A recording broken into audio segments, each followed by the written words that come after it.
Hi, welcome to Marquis Presents Your Key to Healthy Living. I'm your host, Karen Halloran, Community Liaison for Marquis Health Services.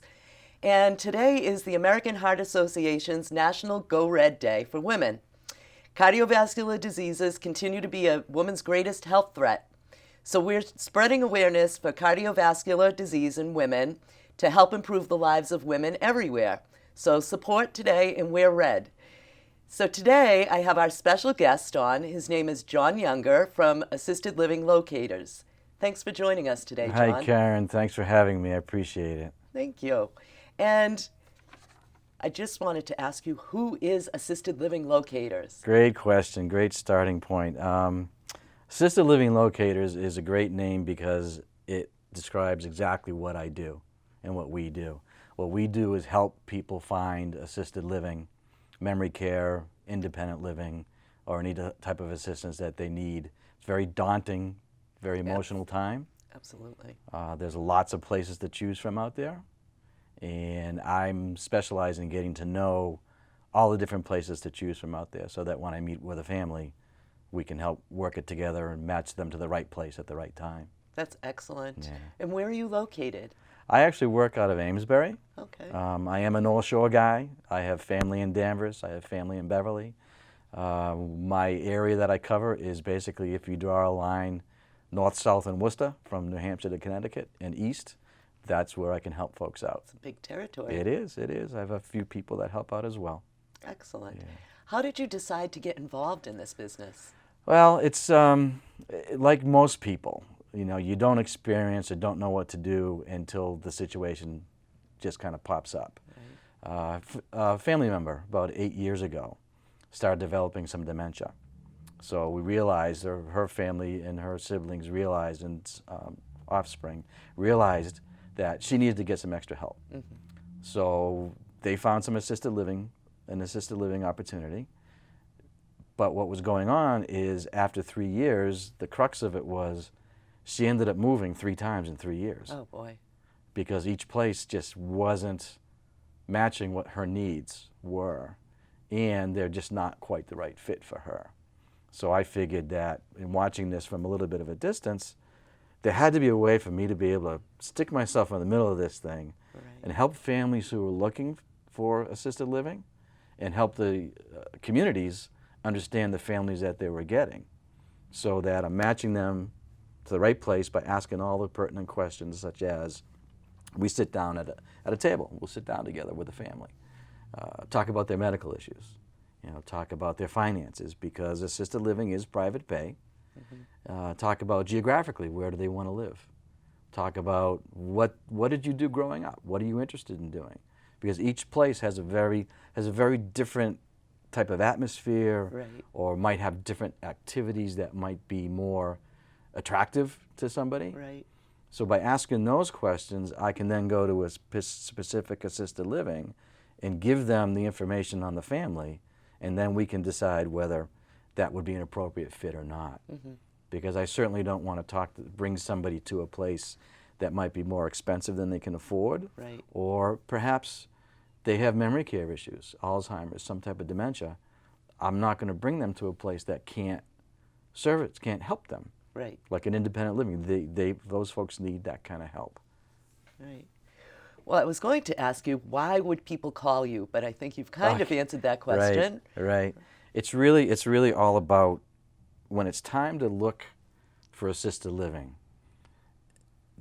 Because there's so many to choose from, because you don't know what to ask, I help them ask those questions. I go with them on the tours. Oh, you do? Yeah, I go with them on the tours, kind of like a real estate broker. Uh-huh. My service is also no charge to the clients. Well, that's pretty good. Which is really, really good, because my clients have enough to worry about with bills coming in the door. They don't have to worry about me sending them a bill. So how would you get paid then? Great question. Again, kind of like a real estate broker, I get compensation from whatever assisted living community that my clients move into. Oh, I have agreements with all of the local places, and it's awesome. That's yeah. great. So you kind of cut down on all of the work that someone else has to do. You're doing all the background work. Right. and checking them out and narrowing down their choices, because there are so many beautiful assisted living places out there. Right. So if you can narrow it down to maybe their top 3, I'm sure that's very, very helpful. Right, right. And kind of to answer a little bit more about, why someone would come to me, maybe they work full time, Right. can't take time off of work. So Or maybe you have children that are out of state. people Things move like out of that. state, people are, do locate all around the country. There's no time, there's not enough education about the assisted livings. Mm-hmm. This is what I do, day in and day out. This is all I do. Right. So what are some of the things people should look for when choosing an assisted living? Well, if we've gotten to the point where finances are taken care of, Uh-huh. and the medical issues are taken care of, geography is taken care of, is when we go into the building, you want to look around and you want to make sure, talk to the residents who live there. Talk to the folks who work there. And the kind of questions to be asking the folks who work there and who live there are, well, do you like it here? How long have you been here? Is there anything you would recommend that I ask of the folks, the marketing folks or the executive director? Very important to get together with a resident care director as well, because they're the ones who all of these aides report to.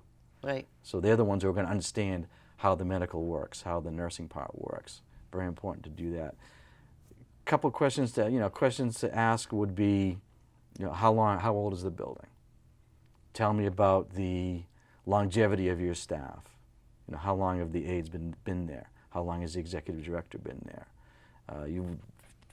The thing that I face the most of is we'll walk into these great new places, and even some of the older places that are getting updated, they're all great. I mean, there's they are beautiful. fortunately there's not really many places that would not be appropriate. But we go in and we look at the chandeliers and we look at the nice, decor and the granite cabinets and countertops and whatnot. And after we do that, it's like, okay, the chandelier is not going to take care of your mother. Right. Or your father, or whoever that might be. So that's when we get into the nitty-gritty of talking to the residents and talking to the folks who work there. That's great. Are there any questions that are important to ask that oftentimes people are afraid to or they forget to ask? Right. I have a couple of questions that I always make sure they ask. They're very small questions, but I find the small questions the toughest ones, or the ones that don't get asked. Because it's wintertime, you want to find out about their backup generator system. Oh, good idea. Because the power goes out, how's their generator system back them up? Is it going to take care of the entire building, or is it going to take care of a certain number of rooms? Mm-hmm. Most of them are going to take care of the common areas and the kitchens, so there's no issues with food and that sort of thing. But sometimes the newer ones have newer generating systems, so that each individual room is backed up in a power system. Wow. Which is that's not asked a lot, which is important being in New England. Right. Another great question. My favorite question is something that actually came up, had to do with paper products, toilet paper, Kleenex. So the question is, do you supply toilet paper? Oh. And if the answer is no, people get like, well, what do you mean you don't supply toilet paper? Right. And then we go into the education process of, this is your apartment. This is your home. Those are some things probably people don't think about. No. And you're spending what can be a lot of money, and you don't want to go in with a preconceived notion that all these smaller items are going to be supplied. Right. When they're not. But it really is just their apartment. Right. And if you were going to an apartment or your own home, you would have to buy that stuff yourself anyway. That's true. That is true. We had started out and you had mentioned independent living. Maybe we could talk about that for a minute. What is the difference between independent living and assisted living? I think there is some confusion out there for people. Right. Great question, Karen. Thank you. Independent living is exactly what that sounds like. You're totally independent. You're basically, the people who want to go to independent living are the ones who would just really want to start to live a carefree life. You don't have to worry about shoveling snow, and you don't have to worry about food shopping, and you don't have to worry about cooking. You don't have to worry about maintaining your home. So folks who are looking for that kind of carefree less responsibility of a home or land or gardening. That's kind of more of an independent living type of situation. Sounds nice. Yeah. And then assisted living obviously comes. It's a social model though. It's not Right. like a medical model like Marquis is. Right. Because we have skilled nursing. Right. Whereas assisted living, if you want to. Right. So there's a big difference between assisted living and skilled nursing. For the assisted living, that's when people need a little extra help.